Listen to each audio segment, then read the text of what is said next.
Yeah media yeah Naresh గారు చెప్పండి sir. Sir trial అదిరిపోయింది. థ్యాంక్ యూ అండి.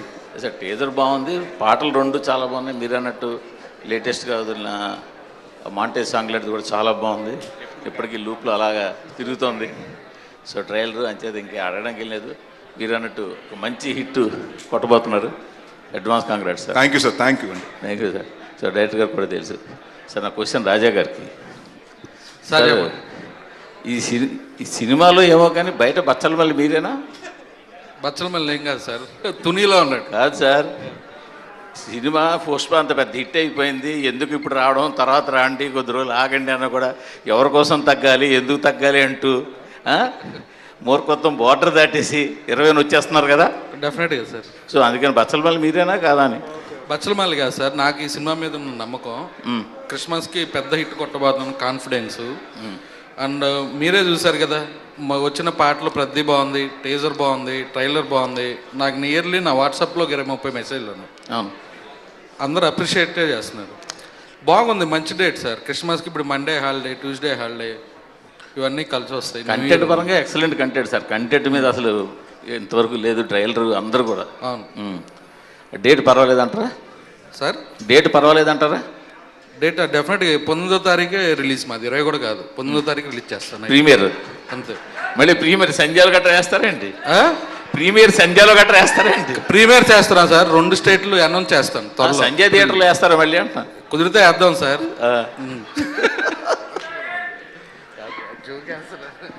సార్ డైరెక్టర్ గారు, సార్ ట్రైలర్ చాలా బాగుంది. Thank you so much sir.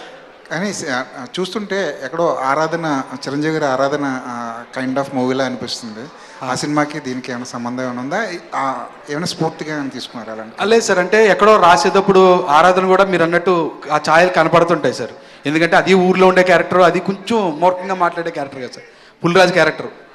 లేదు సార్, ఉంటాయి సార్ ఇవన్నీ అంటే. లేదు సార్, నేను కొత్తగానే ఆలోచించాను, ఏ రెఫరెన్స్లు లేవు, ఎక్కడ తీసుకోలేదంటే అబద్ధం సార్, ఫేక్. అది ఎక్కడో ఉంటాయి సార్, మీరు గమనించారు కాబట్టి మీకు అనిపించవచ్చు అంతే. కానీ దాన్ని చూసి కాపీ కొడదామని కాదు సార్. బ్రెయిన్లో మాత్రం ఎక్కడో స్టక్ అయి ఉంటుంది సార్ DVD. ఆ లేయర్స్ అన్నీ అవి ఉండొచ్చేమో సార్ అందులో. రాజేష్ గారు, వరుసగా నరేష్ గారితో సినిమాలు చేస్తున్నారు. నెక్స్ట్ సినిమా కూడా నరేష్ గారితో విన్నాం. డెఫినెట్గా నెక్స్ట్ ఇయర్ కలిసి చేస్తాం సార్. సమ్మర్లో షూటింగ్ స్టార్ట్ చేస్తాం. నరేష్ గారు చెప్పండి అనుమతి గారు. సార్, ఒక క్యారెక్టర్లోకి వెళ్ళడం ఎంత కష్టమో అందులోంచి రావడం కూడా అంత కష్టం. ఈ బచ్చలమల్లి క్యారెక్టర్లోకి వెళ్ళడానికి ఎక్కువ ఇబ్బంది పడ్డారా? అందులోంచి బయటకు రావడానికి ఎక్కువ ఇబ్బంది పడ్డారా? అంటే అడ్వాంటేజ్ ఏంటంటేనండి, బచ్చలమల్లి అన్న క్యారెక్టర్ ఒక రియల్ లైఫ్ క్యారెక్టర్ అండి. సో ఆయన చూసి ఇన్స్పైర్ అయ్యి మా డైరెక్టర్ గారు కథ రాసుకుంటూ మొదలుపెట్టారు. అంటే ఆయన లైఫ్లో జరిగిన ఇన్సిడెంట్స్ని ఇన్స్పిరేషన్గా తీసుకుని రాయటం జరిగింది. సో ఆయనకి బిహేవియర్ తెలుసు, బాడీ లాంగ్వేజ్ ఎలా ఉంటుంది, బచ్చలమల్లి ఎలా బిహేవ్ చేస్తాడు, కోపం వస్తే ఎలా ఉంటుంది, మూర్ఖత్వం వస్తే ఎలా ఉంటుంది అనేది క్లియర్గా చేసి, ప్లస్ ఆయన నాకు తెలిసి యాక్టర్ వచ్చినట్టు డైరెక్టర్ అయిపోయాడు. ఆయన యాక్ట్ చేసి చూపిస్తారు, చాలా బాగా చూపిస్తారండి. సో వాట్ ఎవర్ ఆయన మా మూడ్లో చేసి ఇలా కావాలంటే బాడీ లాంగ్వేజ్ ఇలా కావాలని ఫస్ట్ మేము ఒక 2-3 రోజులు పట్టిందండి ఆ క్యారెక్టర్లోకి వెళ్ళటానికి టైం పట్టిందండి. బట్ దాని తర్వాత నుంచి ఇంకా ఇట్ వాస్ వెరీ ఈజీ అండి. అండ్ డెఫినెట్గా ఇప్పుడు గమ్యంలో గాలి సీన్ అన్నది క్యారెక్టర్ ఇవాళకి ఎలా గుర్తుండిపోతుంది, బచ్చలమల్లి ఉన్నవాడు కూడా నెక్స్ట్ 10-15 సంవత్సరాలు అలా గుర్తుండిపోతాడండి. సో అలాంటి మంచి క్యారెక్టర్ ఇచ్చినందుకు థ్యాంక్ యూ సుబ్బు గారు. సుడిగాడు 2 ఎప్పుడు ఉండొచ్చండి? అప్డేట్ ఏమైనా చెప్పగలరు? కథ జరుగుతుంది సార్, ఎందుకంటే మీ సుడిగాడు 1 చేసినప్పుడు కూడా 16 నెలలు పట్టింది ఆ స్క్రిప్ట్ రాయటానికండి. సో ఇప్పుడంతా కొంచెం పాన్ ఇండియా సినిమాల మీద చేద్దాం స్పూఫ్లని సుడిగాడు 2. అండ్ ఐ థింక్ 2026కి we're thinking to release the film అండి. ఆల్ ది బెస్ట్ అండి. థ్యాంక్ యూ అండి. నరేష్ గారు చెప్పండి సార్. సార్, ట్రైలర్ చాలా బాగుంది సార్. Thank you sir. ఇందాక మీ స్పీచ్లో ఒక మాట మీరు అన్నది ఏంటంటే 60 రోజుల్లో తీద్దాం అనుకున్న సినిమా 57 రోజుల్లో తీసేసామని చెప్పి. చాలా ఎక్కువ పార్ట్ అవుట్డోర్లో తీసినట్టున్నారు. అవునండి. మొత్తం ఎలా పాసిబుల్ అయింది ఇంత 57 డేస్లో? మామూలుగా 60 డేస్ అంటే తక్కువ, ఇప్పుడు ఈ రోజు క్యాలిక్యులేషన్స్ తీసుకుంటే. అంటే అదేనండి, ఇట్స్ ప్లానింగ్ అండి. కరెక్ట్గా మార్నింగ్ 7-7:30కి స్టార్ట్ అయిపోయిందండి. అండ్ ఎక్కువ మనకి ఎక్కడ టైం పడుతుందంటే యాక్షన్ ఎపిసోడ్లో టైం పడుతుందండి. సో ముందే మాస్టరు డైరెక్టర్ గారు కూర్చునండి, ప్లస్ నైట్ ఎఫెక్ట్, జాతర, ఫైట్, అది యాక్చువల్ 6 days ప్లాన్ చేసామండి. సో దాన్ని అంటే ఖర్చు కూడా ఎక్కువ అవుతుంది. సో పర్ డే ఎంత ఖర్చు అవుతుందని మాకు ప్రొడ్యూసర్ చెప్పినప్పుడు సరేనండి 9 to 6 జనరల్గా 6 to 2 వేస్తామండి.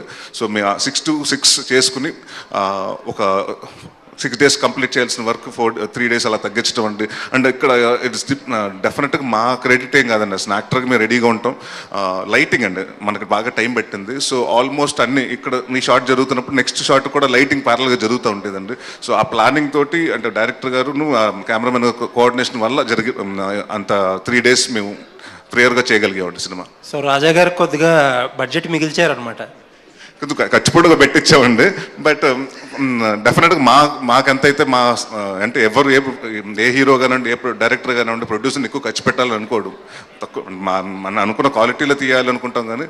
సో డెఫినెట్గా ఆయన బాగా ఖర్చు పెట్టారు. సో డెఫినెట్గా ఆ ఖర్చుకి మేము కూడా కొంచెం మా ప్రయత్నంగా ఉడతా భక్తి సాయంలాగా మేము కూడా అంత తగ్గిస్తాం ట్రై చేసామండి అంతే. సార్ మీరు కామెడీ క్యారెక్టర్లో ఎరగదీసేస్తారు, ఇప్పుడు ఇంటెన్స్ క్యారెక్టర్లో కూడా చాలా బాగా చేస్తున్నారు. అసలు ఏది కష్టం రెండిట్లో? కామెడీ చేయటమే కష్టం అండి. ఎందుకంటే నవ్వించడం చాలా ఈజీ అండి. ఎవరైనా మనిషిని అంటే అది స్వతం అంటే మనం ఇన్ పర్సనల్ లైఫ్లో కూడా ఒక మనిషిని నవ్వించడం చాలా ఈజీ అండి. ఏడిపించాలంటే చాలా ఈజీ. అంటే మనం ఏదైనా వాళ్ళని హర్ట్ చేసి మాట అంటే ఏడ్ చేస్తారు, కానీ నవ్వించడం చాలా కష్టం. సో యాక్ట్ చేయడంలో కూడా నవ్వించడం ఐ థింక్ హాస్యం కష్టం అండి. థ్యాంక్ యూ అండి, all the best. Thank you అండి. నరేష్ గారు హాయ్ సార్. హాయ్ అమ్మా. సార్ మీరు ఏ మూవీలో అయినా సరే ఒక క్యారెక్టర్ కోసం ప్రాణం పెట్టేస్తారు. సో మీరు రెగ్యులర్గా నా గమ్యం అంటే నా one of the favourite movie. So ending చూసి ఇప్పటికి నేను మర్చిపోలేను, ఎప్పుడు అనుకుంటాను ఎందుకు ఆ ఎండింగ్ పెట్టారు అని. సో దీంట్లో కూడా మీరు లాస్ట్లో అట్లా ట్రైలర్లో అలా పడిపోయి ఉండము. సో ఏమన్నా సాక్రిఫైస్ సీన్ ఏమైనా ఉందా, హీరోయిన్ అన్న సాడ్ ఎండింగ్ ఉందా?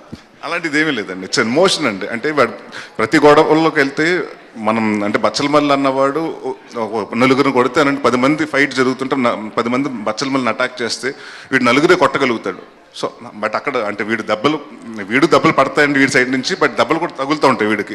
సో ఆ తగిలే షాట్లో మీకు కట్ చేసాం కానీ మీరు అనుకునేట్టు అలాంటి ఏమి ఉండదండి. ఓకే సుబ్బు గారు సార్ చెప్పండి. సుబ్బు గారు సార్. సార్ ట్రయలర్ టీజర్ చాలా బాగుంది, ట్రయలర్ అంతకంటే ఎక్కువ బాగుంది. Thank you sir. కొంచెం చిన్న డిసప్పాయింట్మెంట్ ఏంటంటే మొన్న ప్రమోషన్ విషయంలో మీరు నరేష్ గారు ట్రాక్టర్ వేసుకొచ్చి AAAకి వచ్చారు, తర్వాత మడత మంచాలు వేసుకుని ప్రెస్ మీట్ పెట్టారు. కొంచెం ఇన్నోవేటివ్గా చేస్తారనుకున్నాం ఇది అదొకటి. తర్వాత దానికంటే ముందు ట్రైలర్ అయితే అద్భుతంగా ఉంది sir. Thank you sir. Sir ఈ అన్నిటికంటే first all the best sir. Thank you so much sir. Okay sir. Question ఏమి లేదు sir, all the best sir. ఈ సినిమా అయితే ఆల్రెడీ సక్సెస్. నరేష్ గారు అన్నట్టు ఆయనకి మంచి హిట్ పడాలి. All the best. Thank you so much sir. Naresh గారు హాయ్ అండి, this is Rani. Hi. So me songs వచ్చేటప్పటికి మెలోడీలో ఒక సాంగ్ ఉంటుంది నిన్నూరేలు సాంగ్. సో ఆ సాంగ్ తర్వాత ఈ మూవీలో అదే నేను అసలు నేను ఆ రేంజ్లో అలాగే ఉంది. సాంగ్ చాలా బాగుంది. సో క్యారెక్టర్స్ కూడా మీరు చాలా బాగా ఇన్వాల్వ్ అయి చేస్తారు, చాలా మంచిగా డెలివర్ చేస్తారు. సో ఎలాంటి జాగ్రత్తలు తీసుకుంటూ ఉంటారు మీరు క్యారెక్టర్స్ విషయంలో? క్యారెక్టరైజేషన్ మంచిగా రావాలి అంటే ఫస్ట్ ఈ సినిమాలో నేను చేసినప్పుడు బచ్చలమల్లి హీరోనా విలనా అది కాదండి, ఈస్ డార్క్ షేడ్ ఉన్న గై అండి. సో నేను ఇక్కడికి ఎవరన్నా థియేటర్కి వచ్చినప్పుడు అక్కడ అల్లరి నరేష్ కాదు, నాకు ఆ సినిమా ఒక 5 నిమిషాలు స్టార్ట్ అయిన తర్వాత బచ్చలమల్లి క్యారెక్టర్గా చూడాలండి. సో క్యారెక్టర్గా ఉండడానికి ట్రై చేస్తుంటాను మ్యాక్సిమం. నేను ఎప్పుడన్నా కొంచెం బయటకు వస్తున్నానంటే మా డైరెక్టర్ గారు కంట్రోల్ చేస్తుంటారండి. అండ్ జాగ్రత్త అలాంటివి తీసుకున్నామంటారండి. ఈ సినిమాకి మీరు ఇందాక చెప్పారు చూసారా, ఆ కంప్లైంట్ నాకు చాలా వచ్చినాయండి. ఈ మధ్యకాలంలో మీ సాంగ్స్ బాగుంటలేదండి, కొంచెం సాంగ్స్ డిసప్పాయింట్ అవుతున్నాయి. సో కొంచెం జాగ్రత్త తీసుకోమని నాకు వెల్ విషర్స్ కానివ్వండి నా ఫ్రెండ్స్ కానీ చెప్పడం జరిగింది.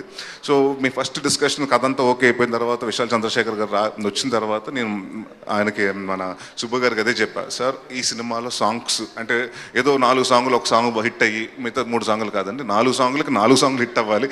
అలాంటి సాంగులు తీసుకోవాలంటే దాదాపు ఆయన అంటే షూటింగ్ స్టార్ట్ అవ్వకముందేనండి, ఒక 3 నెలల ముందే అన్ని సాంగ్స్ 4 సాంగ్స్ రెడీ చేసి పెట్టుకున్నారు. అంటే we had a lot of time అండి. సో ప్రతి అంటే కూర్చుని ఆయనతో మాట్లాడి విశాల్ గారికి చెప్పి మాకు ఇలా కావాలండి ప్రతిదీ డైరెక్టర్ చేయించుకున్నారండి.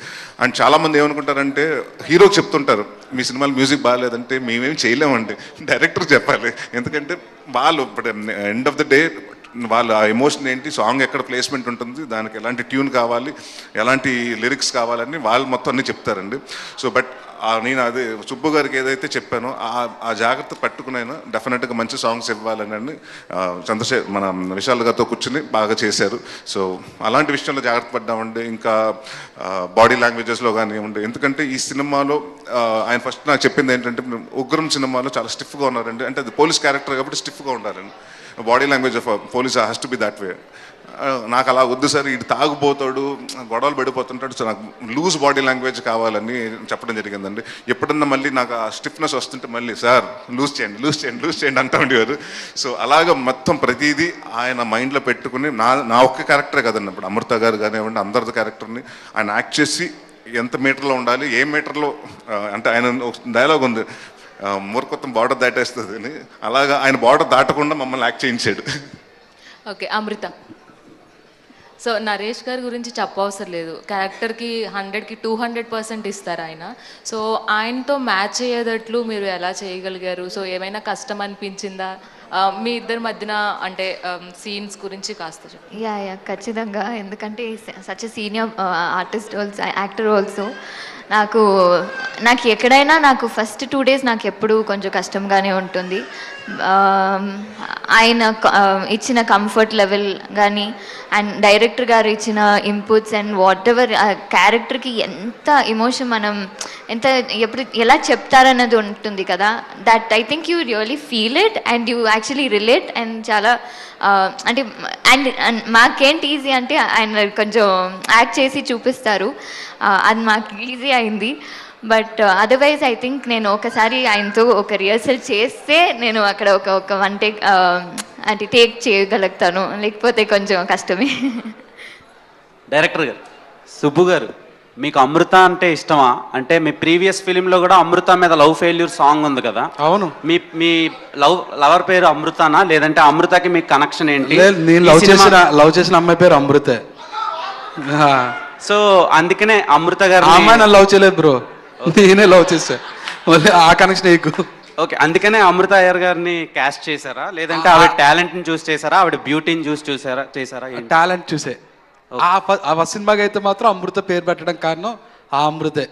ఓకే, ఆ అమృతకి ఈ అమృతకి తేడా ఏమైనా ఉందా? సినిమాలో ఏమైనా? ఆ అమ్మాయి అమెరికాలో ఉంది, ఈ అమ్మాయి బెంగళూరులో ఉంది, అంతే. Okay, all the best. Thank you. బాగున్నాయి అన్ని. Thank you so much. Okay, Subbu గారు సార్, ఇక్కడ ఇది బచ్చలమల్లి అనేది ఇప్పుడు ట్రైలర్ చూసిన తర్వాత ఈ కంటెంట్ కొంచెం తమిళ ఆడియన్స్ కూడా కొంచెం కనెక్ట్ అయ్యే, తమిళ నేటివిటీ కొంచెం అంటే రగ్గడ్నెస్ కానీ ఇదంతా. సో అక్కడ పాన్ ఇండియన్ రిలీజ్ లాగా ఏమన్నా చేసే అవకాశం ఉందా రాజేష్ గారు? రాజేష్ గారే కరెక్ట్. రిలీజ్ తర్వాత న్యూ ఇయర్కి ప్లాన్ చేద్దామని ఉందండి.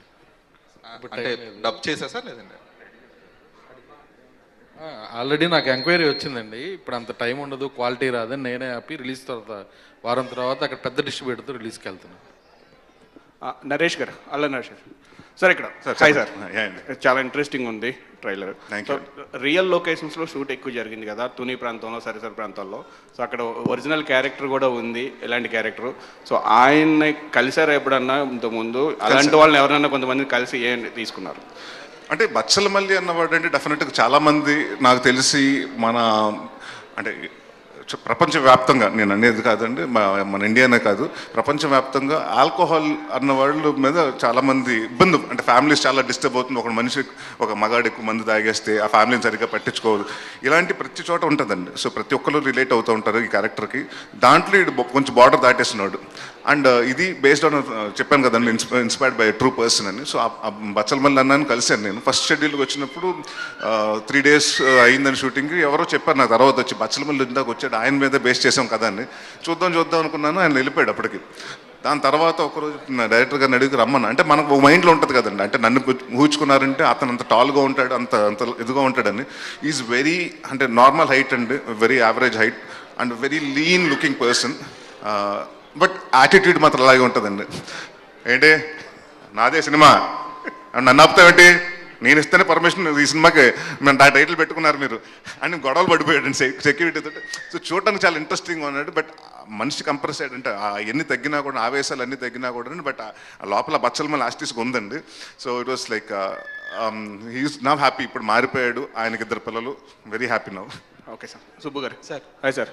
అంటే తుని ఏరియాలో, తుని పక్కన సత్యవరం జాతర అంటే ఆ చుట్టుపక్కల మండలాల్లో బాగా ఫేమస్.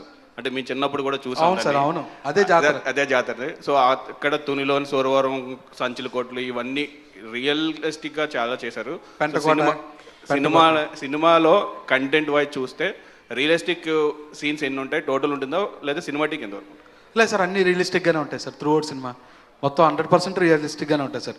ఫైట్స్ కూడా మన ఊళ్ళో జరిగే కొట్లాట్లు ఉంటాయి చూడండి సార్, ఆ వేలోనే ఉంటాయి sir. Cinematic హైలు.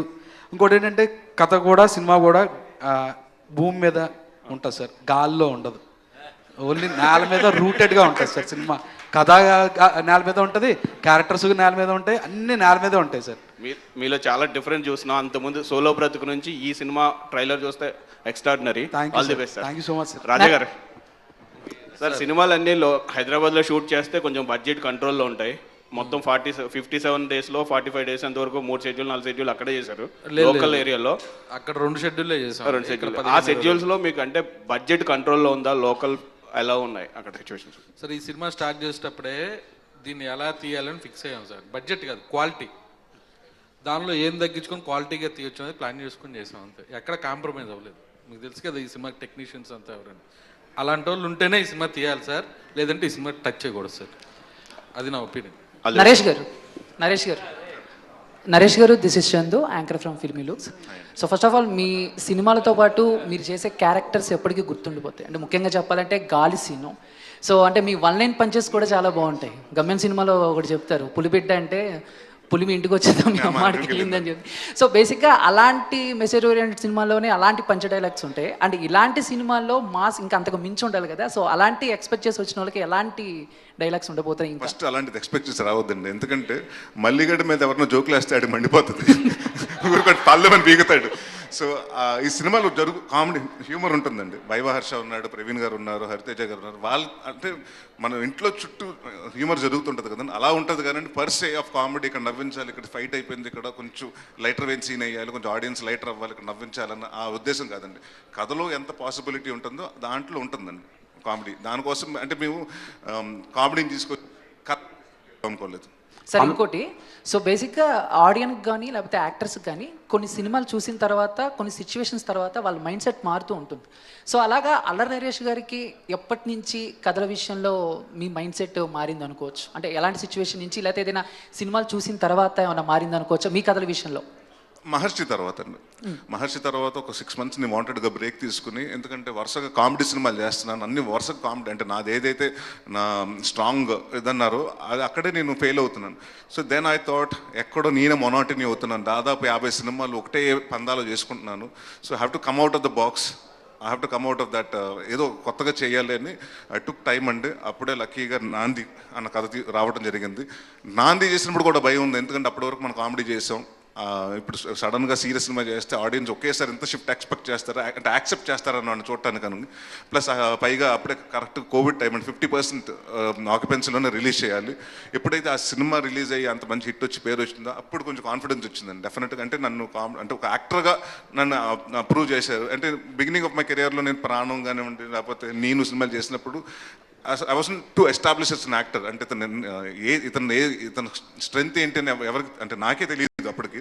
So it was too early, అప్పుడు ట్రై చేశాను. దాని తర్వాత మళ్ళీ మధ్య మధ్యన పచ్చల మంది మన గమ్యంలో గాలిసీన్ కానివ్వండి, లేకపోతే శంభో శివశంభోలా కానివ్వండి, మొన్న చేసిన మహర్షి కానివ్వండి, నా స్వామిరాజు కానివ్వండి, ఐ హావ్ డన్ అంటే యాక్సెప్ట్ చేశారు. So then I felt very happy. Then I thought okay, కొత్తగా మన ఆడియన్స్ మనం కంటెంట్ కొత్తగా ఉంటే ఆడియన్స్ మన సినిమాని యాక్సెప్ట్ చేస్తారు. అండ్ అందుకనే కంటెంట్ సినిమాలు చేద్దామని ఇంకా నాంది నుంచి ఫిక్స్ అయ్యానండి. Thank you sir. అమృత గారు, అమృత అయ్యారు. Hi.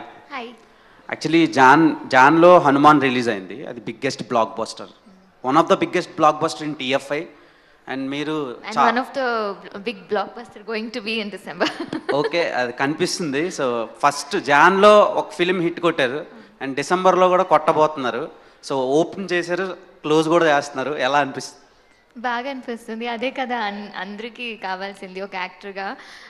You put so much effort మా సినిమా బాగా రావాలని. సో అలాగే ఇది కూడా అవ్వాలని కోరుకుంటాను. నరేష్ గారితో వర్కింగ్ ఎక్స్పీరియన్స్ ఎలా ఉంది?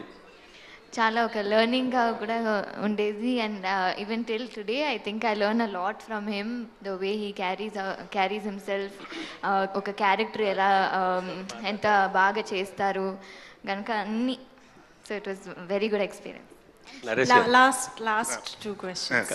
ముందుగా కంగ్రాచులేషన్స్. Thank you sir. బచ్చలు మళ్ళీ బ్లాక్ బాస్టర్ కాదు, సో సూపర్ డూపర్ హిట్ కొట్టేసినట్టే ఉంది ఆ ట్రైలర్ అది చూస్తేని.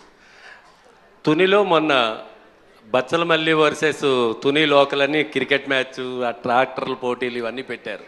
ఎలా అనిపించింది లోకల్లో మీరు అలా చేయటం? బాగుందండి. అంటే మా డైరెక్టర్ గారు బాగా ప్లాన్ చేసుకున్నారు, వాళ్ళ సొంత ఊర్లో అనుకున్నాను. సో అంటే ఏం లేదండి, జనరల్గా తుని ఆ సైడ్ ఏంటంటే ఫస్ట్ నేను కథ విన్నప్పుడు కూడా నేను అడిగానండి, ఏంటి తుని ఏంటంటే నాకు తెలియదు, ఆయన సబ్బు గారు తుని దగ్గర నుంచి వచ్చారని. అక్కడ మన గన్నీ బ్యాగ్స్ ఇండస్ట్రీ ఉందండి, ఏషియాస్ బిగ్గెస్ట్. సో మా కథలో కూడా బ్యాక్గ్రౌండ్ జరుగుతుందండి. అండ్ కొత్తగా ఉంటుంది ఆ ఏరియాలో, ఎప్పుడు ఎక్కువ షూటింగ్ లేదు కాబట్టి అంటే మా భయం ఏంటంటే ఎక్కువ మంది డిస్టర్బెన్స్ వస్తుందండి. బట్ అక్కడ ఎంత అంటే సినిమా అంటే చాలా ఇష్టం అండి తెలుగు వాళ్ళకి అందరికి, ఆడియన్స్కి. ఎవరు సార్ కొంచెం ఇటు పక్కకు రండి అంటే అందరు వాళ్ళ ఊరు వల్లే వచ్చి పక్క రండి వాళ్ళకి డిస్టర్బ్ చేయొద్దు అని చాలా ఫ్రెండ్లీగా అలా ఉన్నారు. సో అలాగే మొన్న వెళ్ళినప్పుడు కూడా రిసెప్షన్ అంతే బాగుందండి. ప్రతి ఒక్కరు చిన్నోళ్ళు కానీ నుంచి పెద్దవాళ్ళ వరకు అందరూ వచ్చి the way they received or the way they saw that, అంటే సాంగ్స్ చూసినప్పుడు కానివ్వండి, వాళ్ళు ఇచ్చిన ఫీడ్బ్యాక్స్ కానివ్వండి, it's been a wonderful experience అండి. నెక్స్ట్ బెండపారో ఆరంపి లాంటి నరేష్ని ఎప్పుడు చూడగలం మేము? త్వరలోనండి, నెక్స్ట్ ఇయర్ కామెడీ సినిమా కూడా చేస్తున్నాను. అంటే అది ఒక పెద్ద అపోహ, అంటే చాలా మందికి అది ఒక పెద్ద డౌట్ ఉంది, ఏంటంటే నేను కామెడీ సినిమా చేయట్లేదని కాదండి. కామెడీ సినిమాలు వచ్చినాయి నాకు నచ్చట్లేదు, ఎందుకంటే ఒక 10 సంవత్సరాల ముందు నేను చేసిన కామెడీ వేరండి, ఇప్పుడు ఆడియన్స్ ఎక్స్పెక్ట్ చేస్తున్న కామెడీ వేరు. ఇప్పుడు ట్రెండ్ మారిందండి, మన ట్రెండ్కి తగ్గట్టు మనం కూడా మారాలి, అప్డేట్ అవ్వాలి మనం కూడా, iOS లాగా కొత్త ప్రతిసారి మనం అప్డేట్ అయినట్టు. So I'm looking for few interesting stories అండి. ఒక 2 స్టోరీస్ లాక్ చేశాను. సో ప్రాబబ్లీ మార్చ్ ఏప్రిల్లో నెక్స్ట్ ఇయర్ స్టార్ట్ చేస్తాను. సుబ్బు గారు మైసెల్ఫ్ హేమమాలిని అండి ఇక్కడ. సో మీ సినిమాలో సాయి కుమార్ గారిని ఒక క్యారెక్టరైజేషన్కి అనుకుని తర్వాత కొన్ని క్లాషెస్ వల్ల ఇంకొకరు రీప్లేస్ చేశారు అని విన్నాం. అది ఎంతవరకు అండి, ఏ క్యారెక్టరైజేషన్కి సాయి కుమార్ గారిని అనుకున్నారన్నది? అచ్యుత్ కుమార్ గారి క్యారెక్టర్ కోసం సాయి కుమార్ గారిని అనుకున్నాం అండి. క్లాషెస్ అలా ఏమి ఉండదండి. ఇండస్ట్రీలో కామన్ థింగ్ డేట్స్ సెట్ అవ్వకపోతే వేరే ఆప్షన్కి వెళ్తాం. ఆయన కమిటీకి రోల్ అనే సినిమా కమిట్ అయి ఉన్నారండి. సో మాకు అదే టైంలో డేట్స్ కావాలి. సో ఆయన చెప్పి మీకు వినిపిస్తాను ఆల్టర్నేటివ్ అని. బాలాజీ గారు సార్, మీరు ఒక్కళ్ళే మాట్లాడింది బచ్చలమల్లి గురించి మీ మాటల్లో వినాలనుకుంటున్నాం. అట్లీస్ట్ థియేటర్కి వచ్చి చూడండి అన్న చెప్పండి సార్. మీరు బచ్చలమల్లిలో మన నరేష్ గారు క్యారెక్టరే కనబడుతుంది. నరేష్ గారు మీరు చూడరు ఎక్కడ, స్క్రీన్ ప్రెజెన్స్ కానీ ఆయన పర్ఫార్మెన్స్ దాంట్లో కంప్లీట్గా ఫుల్ ఇన్వాల్వ్మెంట్లో ఉంటారు. నేను ఆ సినిమా కూడా చూశాను, డెఫినెట్గా బ్లాక్ బస్టర్ సినిమా ఇది. All the very best for entire team. Thank you Hema, మొత్తానికి బాలాజీ గారి మాటలు వినిపించినందుకు. Thank you so much all the